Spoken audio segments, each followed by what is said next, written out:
বিহারে এসআইআর এর প্রভাব বাংলায় সীমান্তবর্তী জেলায় ভোটার তালিকায় নাম তোলার হিড়িক।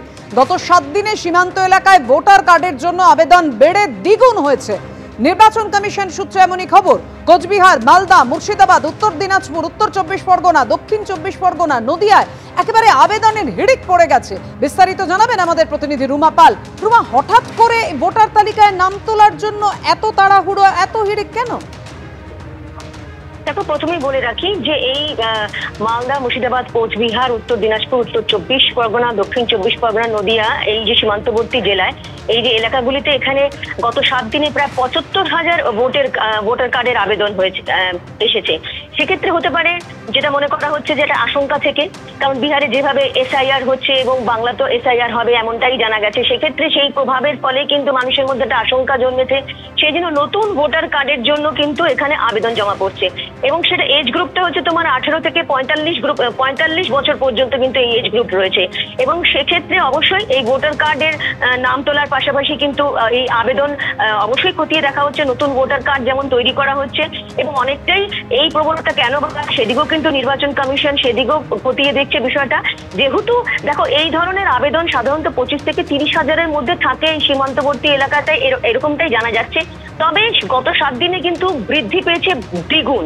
মানে যেটা যে হিসেব বলছিলাম, 75,000-এর মতো ভোটার কার্ডের আবেদন, নতুন ভোটার কার্ড, যেখানে এজ গ্রুপ 18 থেকে 45।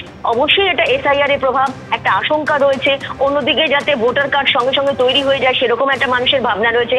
নির্বাচন কমিশন প্রত্যেকটা নতুন ভোটার কার্ডই যেটা মানুষ সমস্ত নথি দিচ্ছে, সেটা সেক্ষেত্রে তো অবশ্যই সেই ভোটার কার্ড তৈরি হবে। তবে এতটা কেন বেড়ে যাচ্ছে সীমান্তবর্তী এলাকাতে, সেই দিকটাও নজর রাখছে। পুরো বিষয়টাই নজর রাখা হচ্ছে।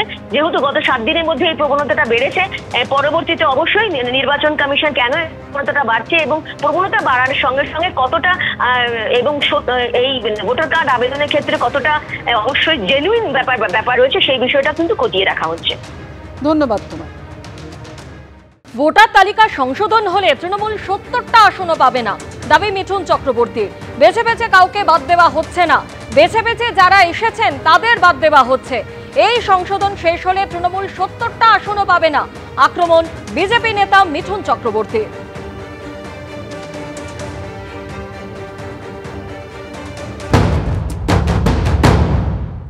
বেছে বেছে নাম বার করবে কেন? বেছে বেছে তাদেরই বার করা হচ্ছে যারা বেছে বেছে এখানে এসেছেন। যারা বেছে বেছে এখানে এসেছেন সেই বেছে বেছেদের তুলে ফেলে দেওয়া হবে। পশ্চিমবঙ্গে বেশি প্রবলেম, ওই জন্যই এত চেঁচামেচি হচ্ছে এখানে। জানেন যে বেছে বেছে যারা এসেছেন বেছে বেছে তুলে দিলে এই সরকারের মানে 70টা সিটও পাবে না। দেখুন, যিনি গরমকালে প্রবল গরমের মধ্যে কালো জোব্বা, মাফলার, মাথায় টুপি এসব পরে বক্তৃতা দেন, তো তার এমনি একটু ভারসাম্যের গন্ডগোল থাকতে পারে। 2021 সালে বড় বড় কথা বলেছিলেন, রেজাল্টটা ভালো করে দেখে নিয়েছেন, এখন আবার বড় বড় কথা বলছেন। এখন জেনে রেখে দিন, এই প্রতিহিংসা বাঙালির বিরুদ্ধে যেটা কেন্দ্রের বিজেপি যারা করছে তার জবাব বাংলা দেবে। আপনারা যা ইচ্ছা করুন, তাতেও 250-র বেশি সিট নিয়ে মুখ্যমন্ত্রী হবেন মমতা বন্দ্যোপাধ্যায় 4র্থবারের জন্য।